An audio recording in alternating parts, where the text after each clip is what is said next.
Γεια σας. Σήμερα θα μάθουμε για τη Θεά Ειρήνη στην αρχαία Ελλάδα.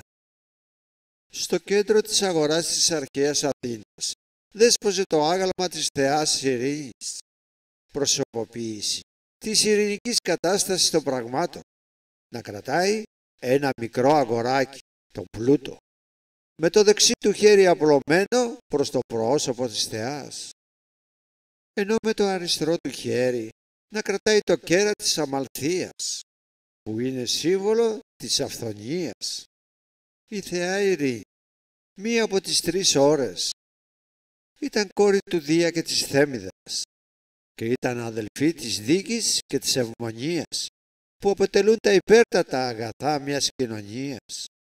Μαζί φύλαγαν την είσοδο του Ολύμπου και επιτηρούσαν την εύνομη ζωή των ανθρώπων.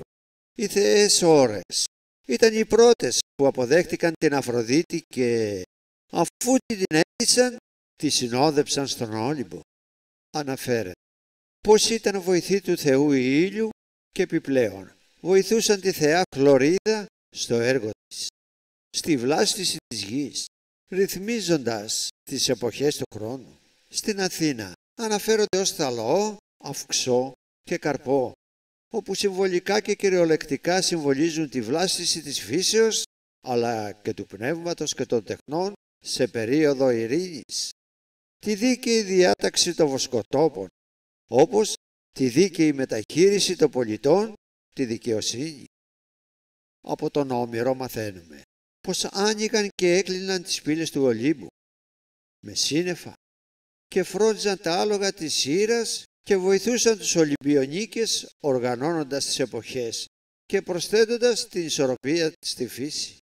Στην τέχνη απεικονίζονταν σαν μια νεαρή όμορφη γυναίκα που κρατούσε το κέρας της αμαλθείας, σκύπτρο και ένα πυρσό ή ένα κλαδί ελιάς ως προστάτης και πολιούχος του πλούτου. Ο Ευρυπίδης και ο Αριστοφάνης την παρουσιάζουν στα έργα τους ως φορέα της ευθορίας και του πλούτου.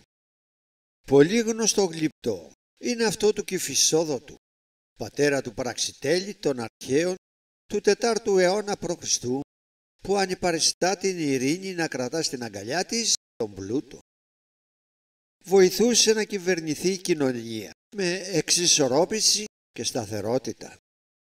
Οι αρχαίοι Έλληνες πολύ συχνά ίδρυαν βωμούς προς αυτήν μετά το πέρας των εχθροπραξιών. Γνωστά της επίθετα ήταν τα γλυκία, βαθύπλουτος, πλουτοδότηρα και άλλα. Ο συμβολισμός της ειρήνης και του γενολογικού του δέντρου, μαζί με την αυθονία των αγαθών που την προσφέρει με αθωότητα ο μικρός πλούτος, ήταν η ευχή των Αθηναίων για μια διαρκή ειρήνη με βάση τη δικαιοσύνη της Θέμηδας, τη δίκη και την ευνομία μετά τους πολέμους και τη δυστυχία που έφερναν μαζί τους. Γράφει ο Ηρόδοτος: «Κανένας δεν είναι τόσο ανόητος που να προτιμάει το πόλεμο από την ειρήνη, γιατί στον καιρό της ειρήνης τα παιδιά θάβουν τους γονείς τους, ενώ αντίθετα στον καιρό του πολέμου οι γονείς θάβουν τα παιδιά τους». Παρόλο ότι η Θεά Ειρήνη δεν λατρεύτηκε ως ο Άρης, εν τούτης η ειρήνη είχε τις δικές της νίκες, όχι λιγότερο δοξασμένες από αυτές του πολέμου.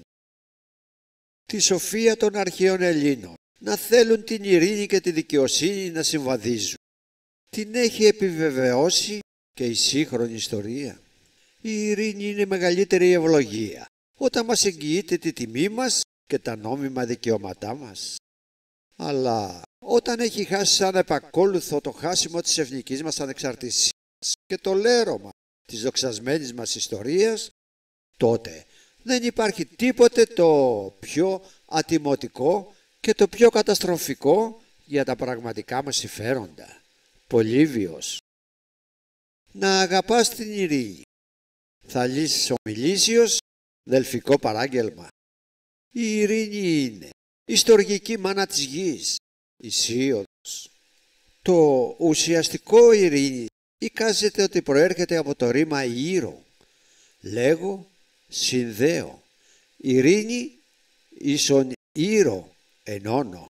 Λέγω, συνδέω. Συνούς. Το τέλος της Άνοιξης ήταν η συνηθισμένη εποχή εκστρατείας στην Ελλάδα, όταν η ειρήνη ήταν πλέον σε αυξημένο κίνδυνο. Εάν σας άρεσε αυτό το βίντεο, παρακαλώ κάντε εγγραφή.